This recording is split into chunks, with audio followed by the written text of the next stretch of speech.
Assalamualaikum warahmatullahi wabarakatuh. Selamat malam.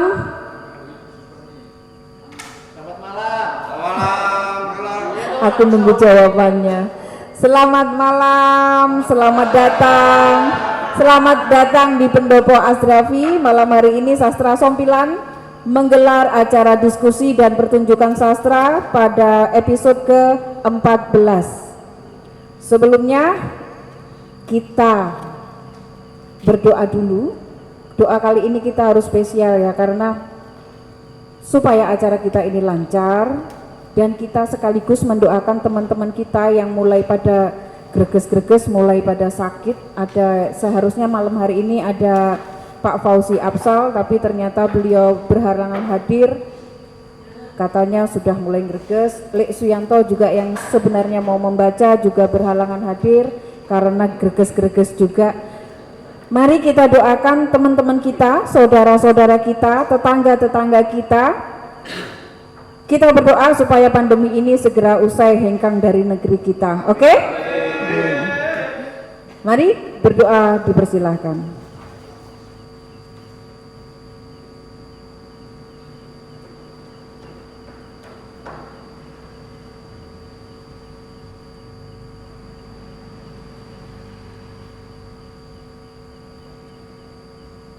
Terima kasih. Tepuk tangan dulu dong biar panas suasananya. Yang pertama saya panggil beliau Mas Jeding untuk menyampaikan sekapur siri. Monggo Mas.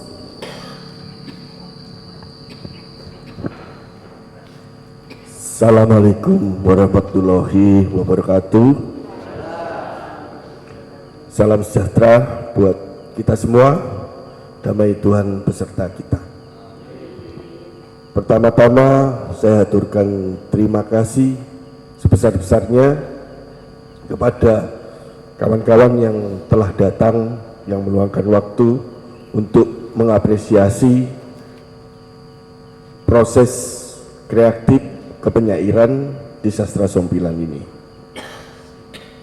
Yang kedua, ada seorang bocah murung duduk di pojok ruangan. Covid telah merampas kemerdekaannya, kemerdekaan untuk bermain, kemerdekaan untuk belajar, sekolah, kemerdekaan untuk berdoa kepada Tuhannya. Dari atas tangga muncullah sang ayah dan berkata, "My son, tomorrow will be better." Wote haise, mingtian wei kenhao.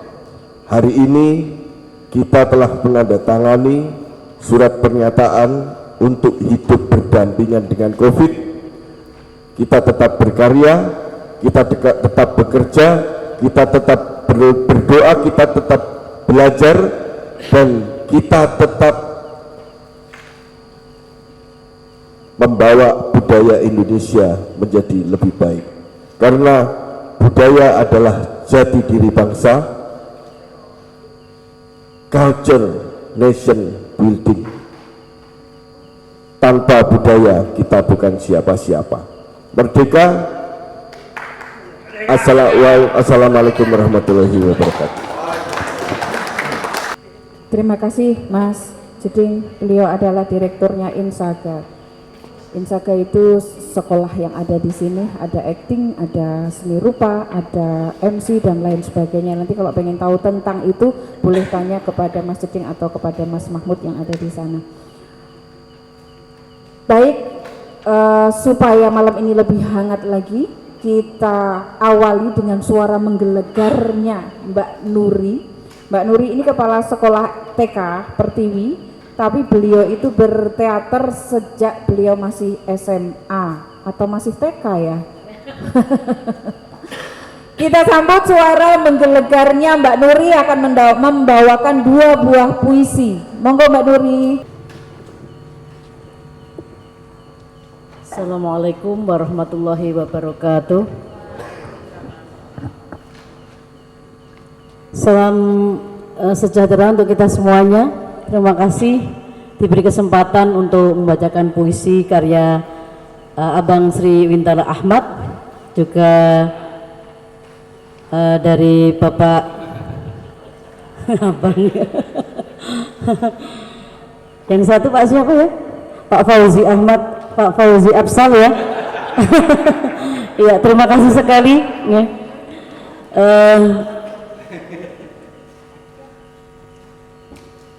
Sri Wintara Ahmad dalam karyanya In Memoriam Bambang Darto. Tuhan melipat-lipat cahaya, roh yang berloncatan di dalam kitab suci, hingga kau yang memburunya tersesat di belantara pekat sebagai tangkapannya. Kau yang digerakkan matahari tak ubah jarum jam, sekedar menyampaikan salam manis kepada setiap angka. Sebab dalam hidup kau tak kuasa atas apa dan siapa. Demikian pada anak-anak dan istrimu ketika tamu terakhir menjemput, seperti kereta di stasiun batas kota.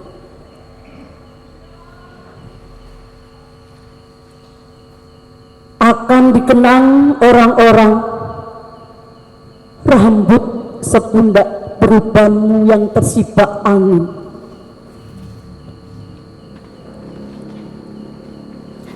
Sekedar isyarat senja tinggal sejengkal, di mana kekasihmu telah menunggu cahaya pada lampunya.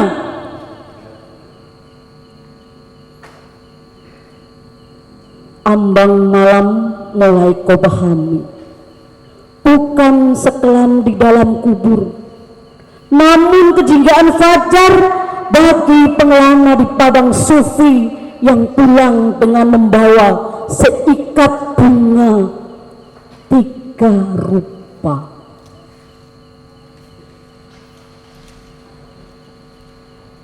Di garasi yang dijadikan ruang tamu, kau sering menukarkan waktu dengan secangkir kopi,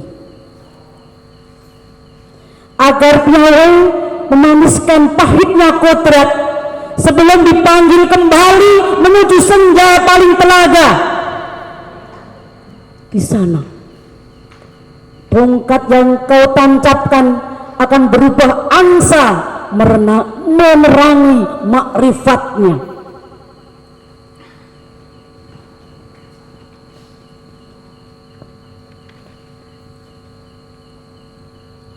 Di tikungan ke-68 kau berhenti ketika langit mengisyaratkan hujan.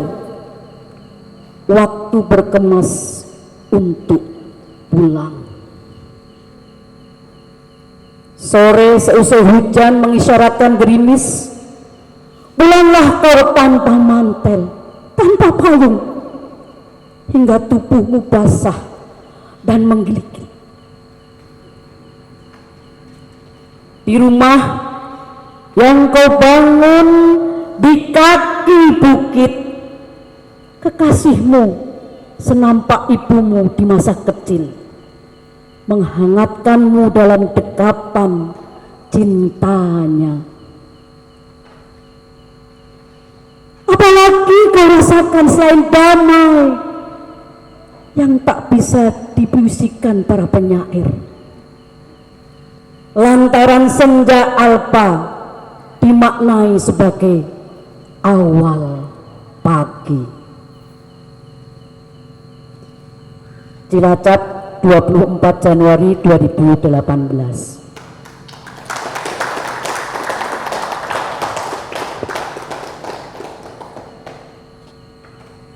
Fauzi Absal dalam karyanya Makna Kupu-Kupu Kata.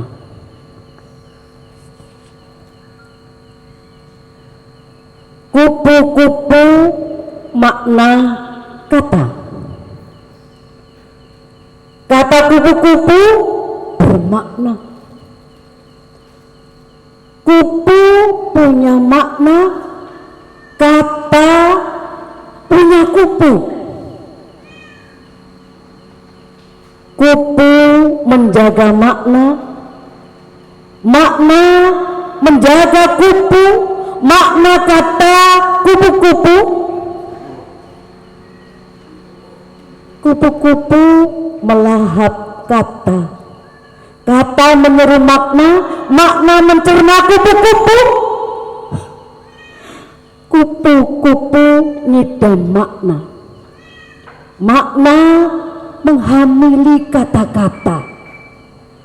Lahirlah makhluk kalbi di negeri kalbu.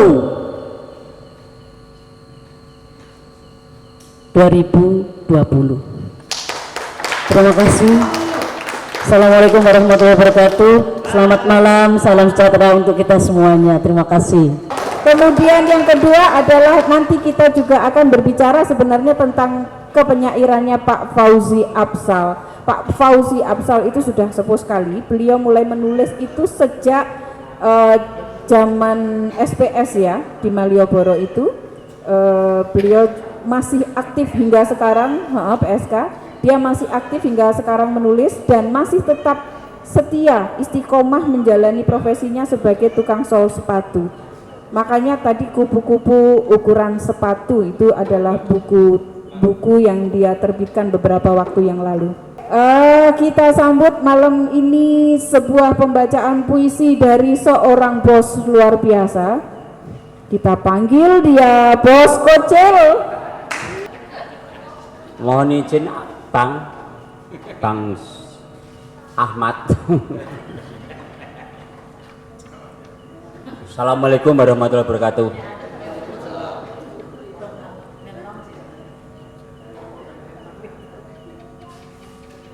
Pelajaran di hari Sabat. Di naungan ranum matahari, telaga berkeriak teduh. Surga bagi ikan-ikan yang ingin mengeciptakan kemanjaannya di hari Sabat.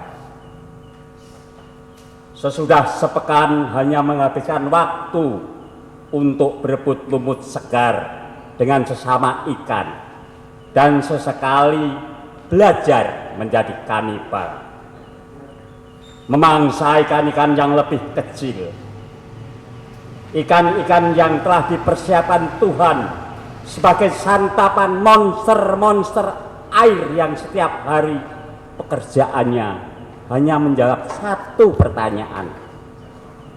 Esok hari kita makan siapa?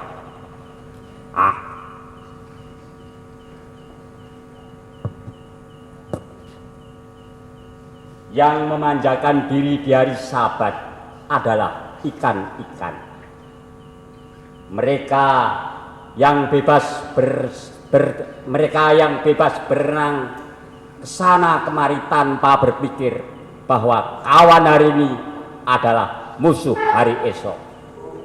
Mereka mirip manusia-manusia ninja yang berguru di meja-meja perjamuan. Namun mereka menyimpan cakram bintang di balik jubah gelapnya. Demikianlah kesamaan ikan-ikan dan manusia-manusia ninja, kata kawanku. Keduanya saling culun, namun bisa melampaui harimau lapar. Di tepi telaga, aku tiba-tiba berencana menikamkan pisau lipat di punggung kawanku. Biar ikan-ikan tahu sesungguhnya hari Sabat adalah waktu yang tepat untuk membunuh kawanku. Karena itu aku ingin membunuhnya.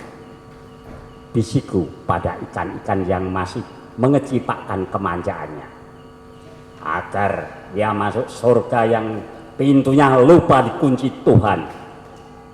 Ikan-ikan terperangah sebelum serupa harimau lapar yang berebut bangkai rusa, telaga berkeripan garam.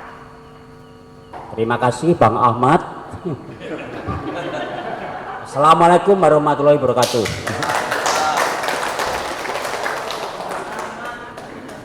Terima kasihnya berwibawa sekali ya, tapi pas bagian terima kasih dok loh. Oke, yang ketiga supaya lebih hangat lagi, kalau seorang kameramen membaca puisi itu kira-kira elok kan? Pulang. Kita belum pernah lihat seorang kameramen membaca puisi. Di sini kita punya Joni Asman yang akan membacakan puisi. John, silahkan. Assalamualaikum warahmatullahi wabarakatuh. Sebetulnya saya nggak gugup-gugup amat baca puisi ini, karena biasanya kalau pemain pengganti itu pasti lebih buruk dari pemain utama. Nah, berhubung Suyanto nggak bisa baca puisi sakit, saya lah jadi pemain pengganti. Mudah-mudahan ya lumayan. Kupu-kupu Hati Kalbu, karya Pauzi Abzal.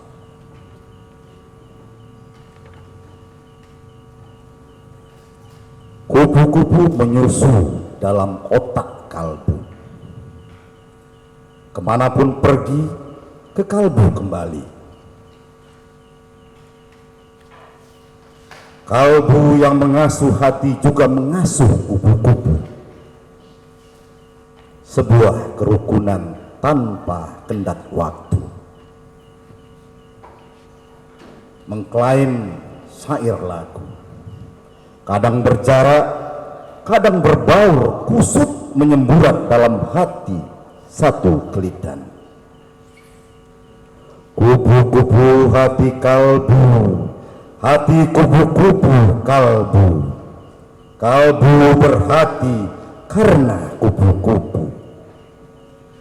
Kuha kalbu, putih kupu, bui bekta, hiti kupul piul kipul tahi telupuk kihitu kupu, kupul ibu kupuk kuntil nyimul-nyimul.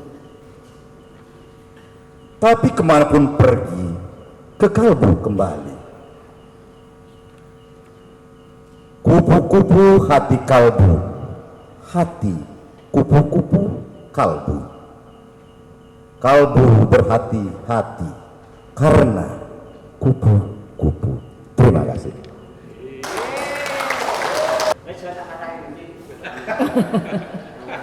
Itu tadi kameranya dimatiin loh sama Mas Kocel biar nggak terekam. Tapi keren juga ya, keren juga loh. Masih ada sisa-sisa dulu dia olah vokal di sini. Dia kakak kelas saya dia. Dulu jahat sekali ketika dia mengasca saya. Asca di Asdrafi itu luar biasa Bapak Ibu. Kayak enggak ini ya. Ya sekolah teater biasalah seperti itu. Saya harus kehausan di Malioboro dan minum teh orang yang saya enggak kenal. Saya ambil aja pokoknya daripada saya kehausan gitu. Malah jadi curang. Dan dia jahat sekali gitu. Oke, pembaca yang terakhir. Dia adalah seorang aktor. Kemarin dia luar biasa hebat ketika bermonolog. Dimulai dengan tangan yang seperti ini, kelihatan kalau dia sering nge-gym itu. Menarik sekali. Saya ingin lihat apakah ketika dia membaca puisi dia juga akan seperti itu. Mari Mas Jo, silakan. Assalamualaikum warahmatullahi wabarakatuh. Selamat malam, salam sejahtera. Bismillahirrahmanirrahim.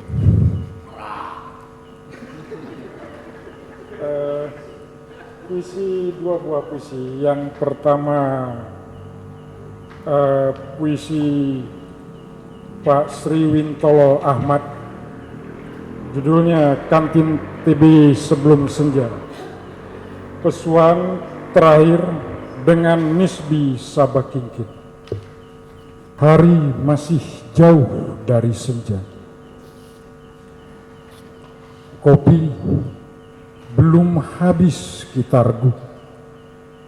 Perbincangan masih panjang tentang seorang penyair yang suka memboroskan waktunya untuk melacak jejak hakikat puisi dalam sajak, menyalurkan energi pada setiap lambang, seperti Tuhan yang mengajarkan bagaimana meniupkan ruh pada segumpal tanah, api, air, dan angin, hingga terbentuklah citranya.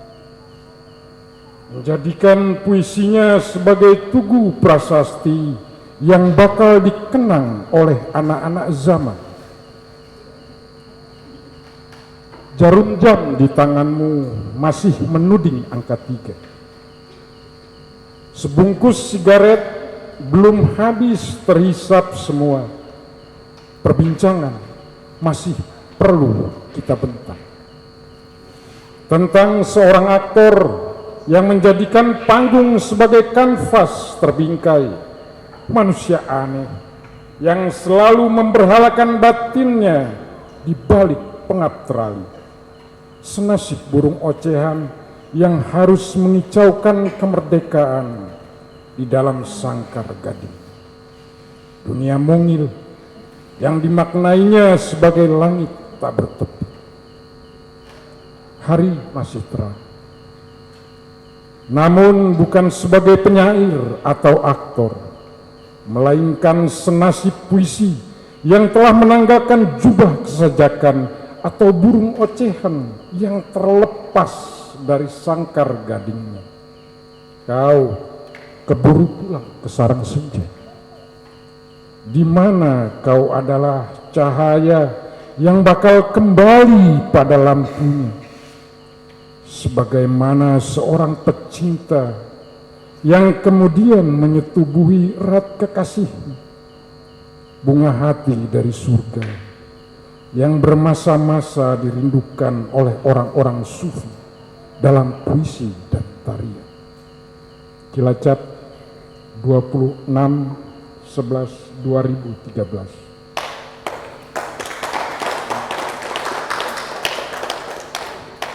Puisi yang kedua, karya Fauzi Absal, Mengajari Kupu-Kupu.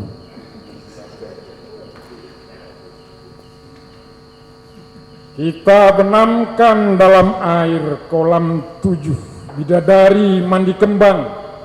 Lalu kita angkat, kita gantang, kita goreng di bawah terik matahari telanjang.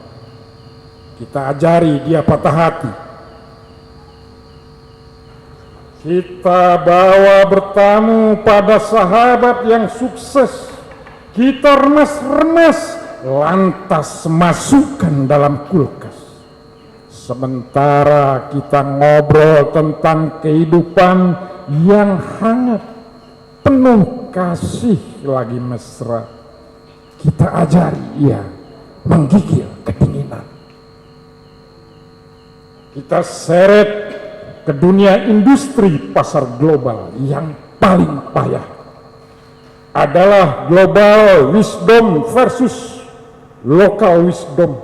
Dalam kelindannya dengan revolusi mental. Dalam pada itu, kita biarkan ia kandas sampai kuyup. Biarkan terbakar, lalu tertempa, lalu tercor, lalu terbeton. Lalu kita sekolahkan mendalami mata pelajaran diam, agar terbiasa mengolah jeritan. Hingga sorot matanya keras dan rasional di tengah pandemi yang tak bisa ditawar dengan nalar dan akal.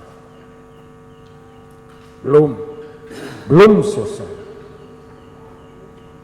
Kita ikat ia dengan benang merah pada gema azan yang membersamai reputasi zaman, agar terbawa terbang kemana angin bertiup menebarkan gelombang. 1996-2020. Terima kasih, selamat malam. Assalamualaikum warahmatullahi wabarakatuh.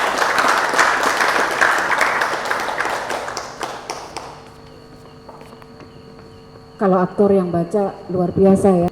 Saya yakin panjenengan semua juga suka. Tepuk tangan untuk Joseph Salomon. Tiba saatnya kita pada puncak acara, yaitu diskusi yang akan dipandu oleh Bapak Mahmud El Khodri. Beliau adalah Sekjen GRK Asdrafi. Semua urusan di Asdrafi pokoknya Mas Mahmud gitu aja kalau nyariin gampang-gampangannya. Neng di Asdrafi sopo Mahmud gitu. Oke, Mas Mahmud, saya mohon panjenengan untuk ke depan untuk memimpin diskusi ini, dan saya panggilkan beliau yang saya hormati, Mas Riwintolo Ahmad.